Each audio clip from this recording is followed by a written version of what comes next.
Hi, welcome to the video. I've got the AOR ARD2 ACARS NAVTEX Decoder. Small little device made by AOR probably back in the early 90s, 1990 to 1994 roughly. Quite simply, this device is the AOR ARD2 and it decodes ACARS and NAVTEX transmissions.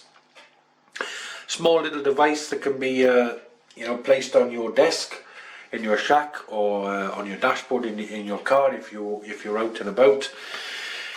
You've got a level control here which controls the audio, whether you need to increase or decrease the audio that's coming into the device. If you are receiving a strong transmission, you don't need to do much with this, because built inside this ARD2 is an automatic level control for the volume. So if you are receiving a strong transmission, having this set to maximum or turning it down to minimum makes absolutely no difference. AOR recommend keeping this. There's a little notch there, and AOR recommend keeping it at the 12 o'clock position. So if you are receiving a weak signal, you can turn it to maximum, or really I guess it's trial and error for finding the best position for weaker signals. This volume control knob, well, that's pretty self-explanatory. It's a volume control knob. So you've got ACARS mode 1 and 2, you can see on the camera.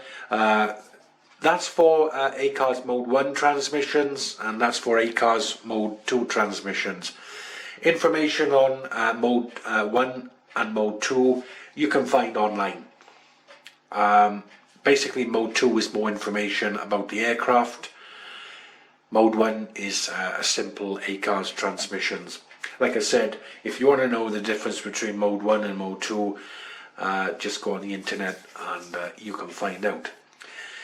This button here is the light on and light off button. It lights up the display. I will power the device up a little bit later on. This button here is the decode start button to enable it to get ready to decode ACARS or NAVTEX transmissions. Very briefly, I'm not going to speak about NAVTEX, but quite simply, you've got two buttons here. One is E, that's English, and J is for Japanese.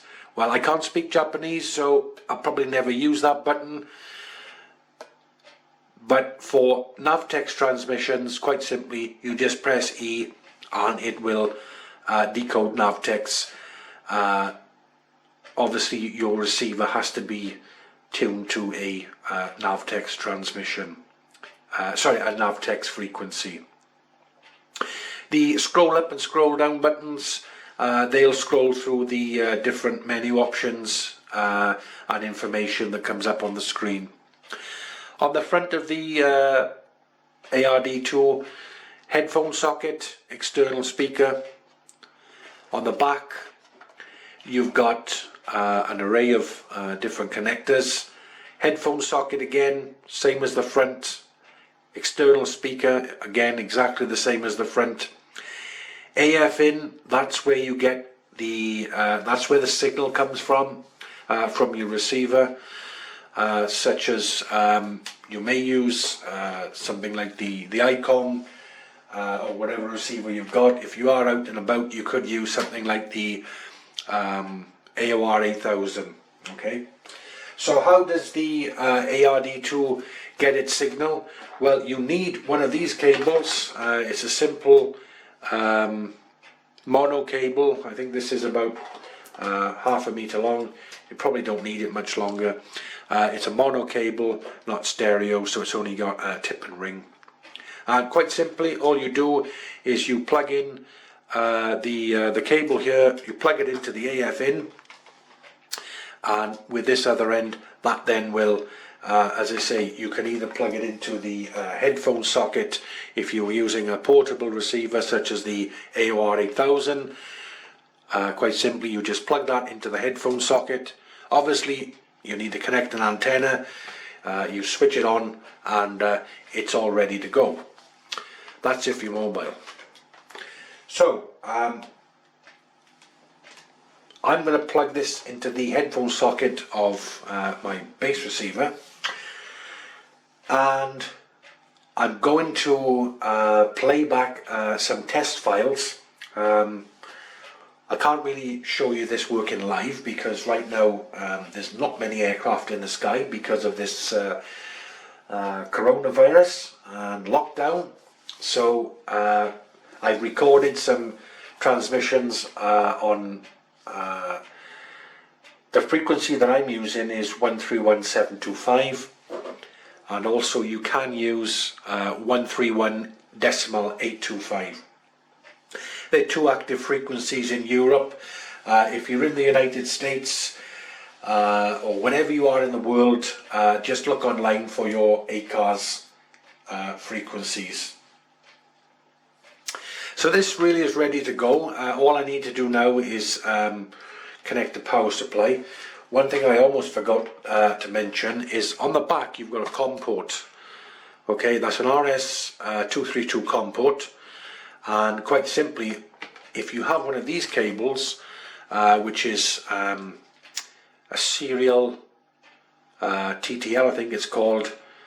Basically, this is a USB. Obviously, that plugs into your laptop or your PC, and that connector there will plug into the back of the ARD2, and you can use the supplied software, which unfortunately only runs on Windows 95.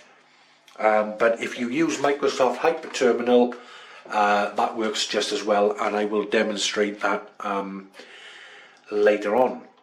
So we're almost ready to go. You've got your on off button on the side to turn the device on and off.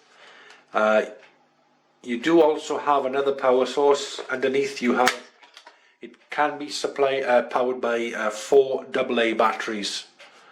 So like I said, if you are out and about in your vehicle, your mobile shack, you can run it off 4 batteries. Okay, so let's power it up. I'm going to use a 12 volt supply. So we are ready to switch the device on, okay? So if I get the screen ready for you to see. And there we are, ACARS mode 1. It's ready to receive a transmission from the frequency that the receiver is tuned to, which is currently 131.725. But there's no aircraft in the sky right now, so I'm going to cheat a little bit and play back some transmissions I recorded earlier. You can also change this by pressing the number 2 button.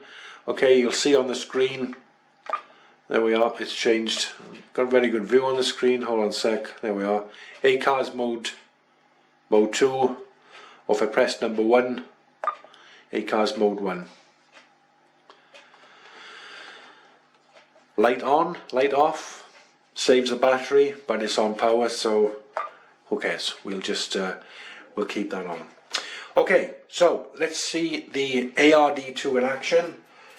Like I said, I am cheating a little bit, but as there's no aircraft in the sky, here's one I prepared earlier. Okay, so what's going to happen now is I'm going to play back some ACARS transmissions which are recorded, and it will come up on the screen. So this is what happens when the ARD2 receives an ACARS transmission.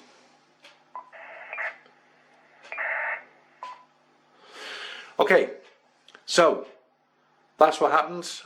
There was actually 2 transmissions there, so I missed the first one, but this is the second one.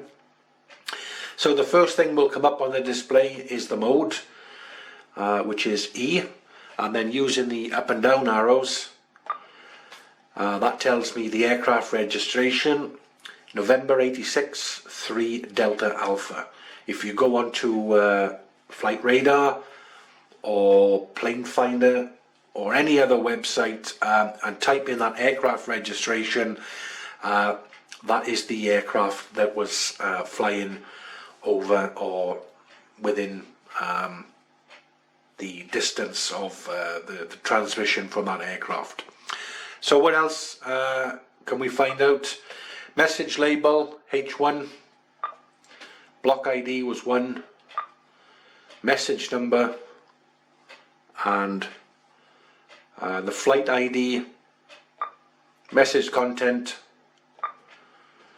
So here we have a whole load of information which maybe if you're a pilot you will understand. I would have thought that's probably coordinates. Not quite sure what that means, but that is the Mode 1 ACARS transmission. Okay, so let's just play another transmission.